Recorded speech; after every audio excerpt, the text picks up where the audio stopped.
Okay, so this is one of our batteries taken apart, all right? There's no need to actually take the battery apart to do this. This is just because I have one that's apart. This part of the battery is inside the fuselage of the battery itself. So that's what it looks like. Okay, so when you look at the battery, you'll have an end, obviously, that has the part that shows you the charge amount. You'll hold down the button, a little light comes on. That's down here.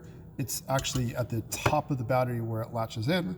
And then down here is your charge port.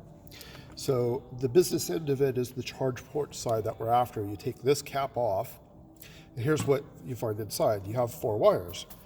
The thin wires are the charge wires. The fat wires are the output wires. You have 2 fuses. You have your output fuse, which generally is either a 25 or 30 amp, and then you have your charge fuse, which is 10.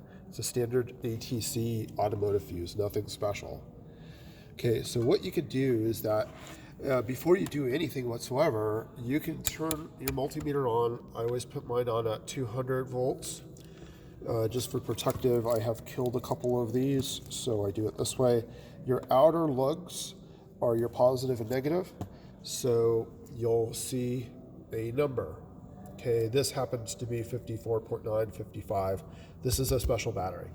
Nonetheless, if you plug, at this moment, if you plug your charger in, it should change the number on the display. If it's charging, that is. If it's not charging, the number will not change, okay?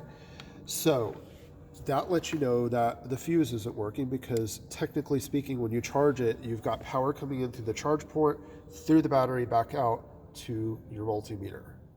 So at that point, you will then check your 10 amp fuse and see what's going on there. More than likely, it's blowing. So on our batteries, if there's anything else wrong, you don't get output.